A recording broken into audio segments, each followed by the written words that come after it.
Saya soalan ni aneh-aneh sebenarnya. Mana-manalah yang Allah tentukan, itulah yang terbaik. Benda baik-baik kita aminkan, dan saya harap semua orang tenang-tenang saja, kan. So tak ada apa pun. Rasanya kuasa itu mungkin akan sentiasa ada kerana kita ada appear bersama untuk kerja-kerja, kan. Jadi saya anggap itu adalah asam garam dan lumrah bila kita ada bekerja bersama orang yang single, kan. Kita anak seni ni harus akur asalkan ianya tidak memudaratkan. Saya raikanlah kuasa itu saya tak boleh lari, saya tak boleh nak tutup pun, sebab memang kita jadi public figure, kita diperlihat, dipertonton, kan. Itu adalah gurauan-gurauan lah daripada fans, kan. Saya mencari lelaki yang sabar, hati yang baik, dan dialah seseorang yang boleh menjaga saya dunia dan akhirat lah. Saya soalan ni aneh-aneh sebenarnya. Saya tidak tahu apa yang baik untuk saya. Mana-manalah yang Allah tentukan, itulah yang terbaik. Saya masih lagi ada kedua ibu bapa saya. Lepas tu saya ada adik-adik yang lain. So itu adalah satu rahmat dan nikmat lah yang harus saya syukuri.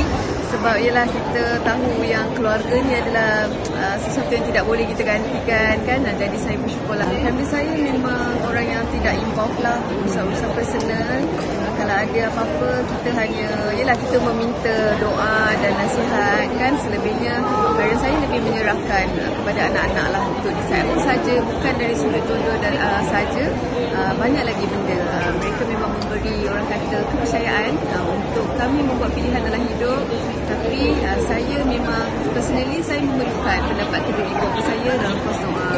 Mak ayah saya sangat very supportive, very positif, tak campur dalam urusan peribadi anak-anak. Saya nak claim diri saya soleh pun saya tak berani, sebab masih banyak kurang, masih banyak dosa. Tapi apa yang saya boleh cakap, kita sebagai wanita kena jaga diri kita, sebab kita ada harga diri yang tinggi, kan.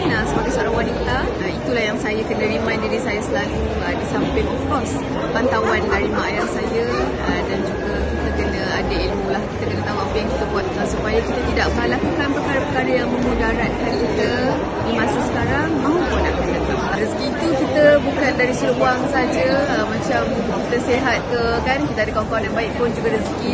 Saya berterima kasih di atas sokongan anda semua sehingga ke hari ini. Dan kita plan je, kan, tapi yang lain Allah yang tentukan. Apa yang saya boleh cakap, saya syukur sangat-sangat dan terima kasihlah di atas sokongan anda semua. Wajib hari ni tim dia adalah pastel colour. Kita pakai something yang dia boleh jadi casual, boleh jadi juga baju raya.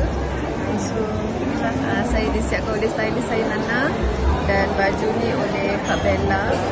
Inilah look untuk hari ni, kita pilih colour soft pink.